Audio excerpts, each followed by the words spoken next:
Welcome to this video. Today we're going to talk about nuclear fission and more explicitly, nuclear fusion.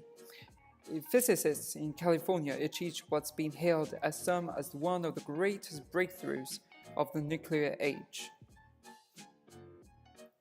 So today we're going to talk precisely about one of the biggest laboratories in the world, which is the National Ignition Facility situated in California, United States. Most of electricity in the world is being produced by nuclear fission. Indeed, existing nuclear power plants work using this process. They split atoms apart and turn the resulting energy into electricity. Unfortunately, in this process, they also produce waste that stays dangerously radioactive for decades. And this is where the NIF comes in, because they have decided to find a new way to create electricity through a new viable source of power, which is nuclear fusion. Nuclear fusion, compared to nuclear fission, makes a lot less nuclear waste.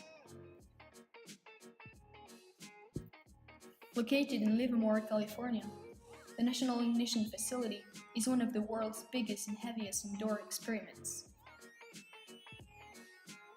Unlike splitting atoms with the nuclear fission, we know that this process of fusing atoms could produce much less radioactive waste.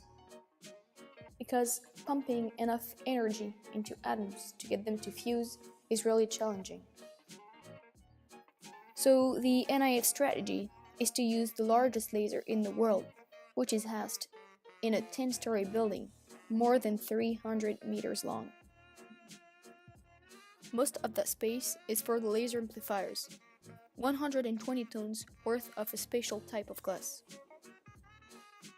But how does that process work? Well, under the right conditions, it is capable of giving a series of 192 normal laser pulses 10 billion times more energy than they started out with. All of this is caused by mirrors, which by reflecting lasers also duplicate the laser's own energy. Then, all that laser energy gets fired into a gold canister, about the size of a pencil eraser, which contains a target pallet filled with hydrogen. The beams heat up the pellet inside to over 3 million degrees Celsius, or we can say 5.4 million degrees Fahrenheit, which is hot enough to make it implode in just the right way for the hydrogen atoms to start fusing with each other. The chain reaction releases energetic, radioactive particles like neutrons, ideally with more energy than what the laser beams put into kickstarting the reaction in the first place. That's what physicists call ignition. But there is still one small problem.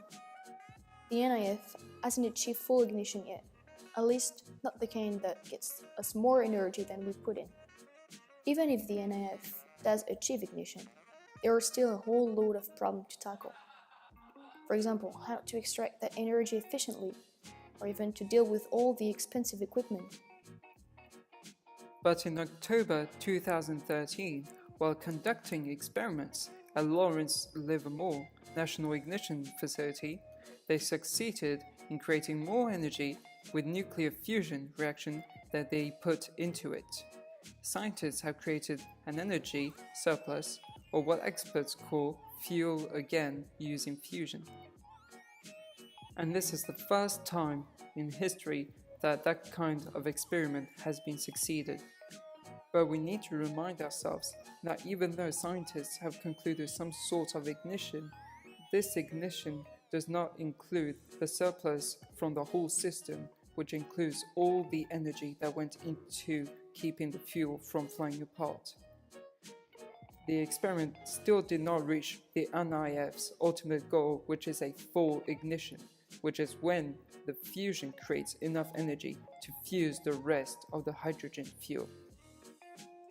As experiments keep marching on, we can have full trust on the scientists who will hopefully reach the full ignition.